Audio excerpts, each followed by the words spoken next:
Everyone has 2 cents to put in, and everyone's philosophy quite often is kind of designed to help you get through life as we know it.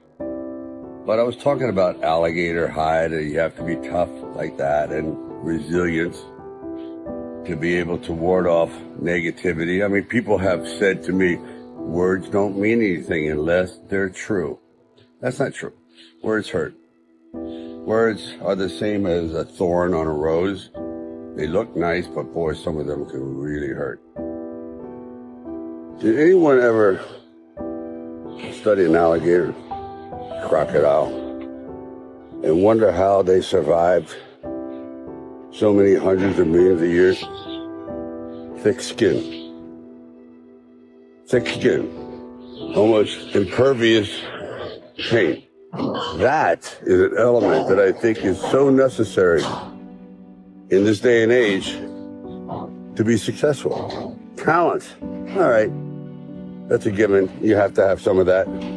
Ambition. Yeah. You got to have a hell of a lot of that. And this fear of failure. Good helping of that. Certainly inspires one to get out of bed in the morning. But the most important thing is the alligator hide. You have to be able to take criticism. I believe that some of the most talented people in the world fail because they can't take the criticism. They're too sensitive.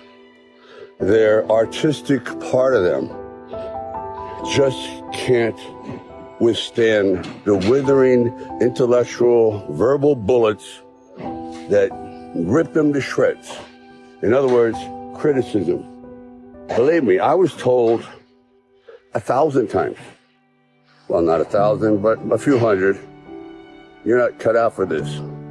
You slur, you're this, you're that.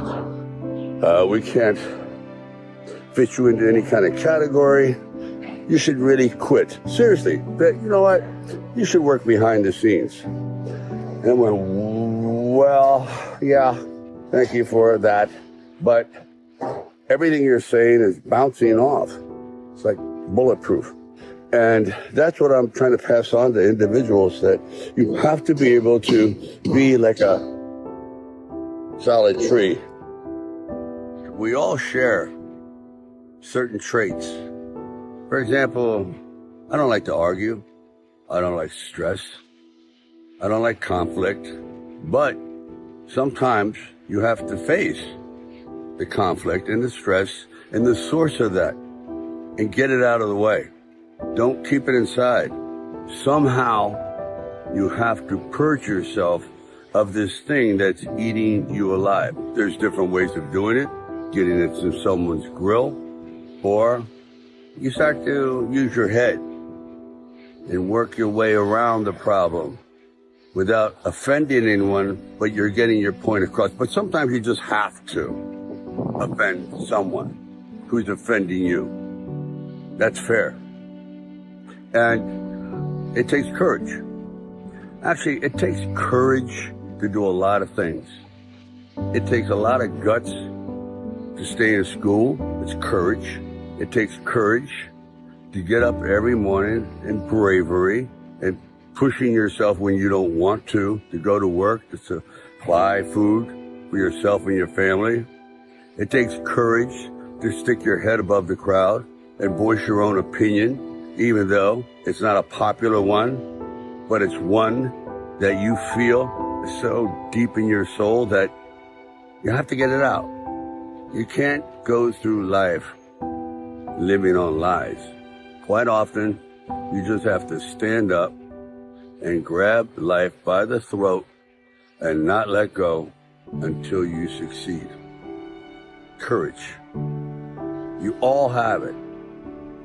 It's just pushing the red button. Keep punching.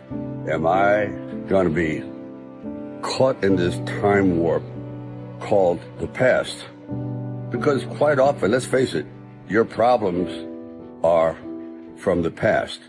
If you didn't get the attention you wanted in the first 5 years being nurtured, you're going to have a problem for the rest of your life with nurturing and feeling secure. For example, I feel that nurturing and compassion and love and protection at a very early age, meaning when you're an infant, is more of a priority than food. And when you don't get that when you're young, you crave it your whole life. And quite often, it's also an incentive to do something with your life, to fill it up with some sense of accomplishment, or it's a release for anger, whatever it is. Quite often, I have found that the most damaged people have been the most productive.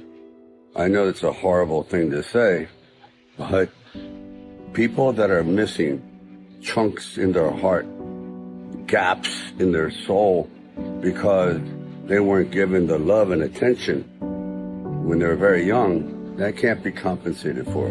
Those are holes. Those doors are shut. So it's up to you to lay the groundwork for your future, to not do what other people did to you. So it's juggling. So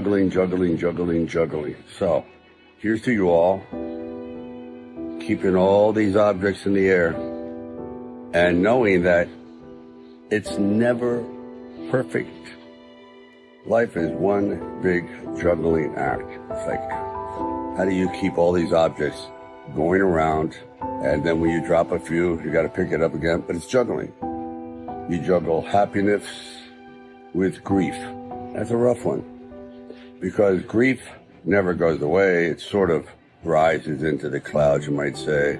It sort of seems as though it's diminishing, and it does, until something brings it back, and therein is the cycle. That's why quite often I find therapists, for certain individuals, a fruitless exercise, because quite often these problems can't be extracted.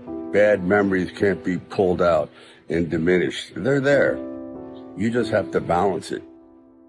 I've come across some of the most miserable people that have everything except what is truly important, and that is peace of mind and going forward without fear, fearlessness. It's not easy. Sometimes you have to lie to yourself. Oh, I'm not afraid. You're terrified. But sometimes lying is good. If that helps get you up those first 3 steps into the ring of life to face an indestructible opponent, so be it. Lie to yourself. Sometimes lying gets the ball going.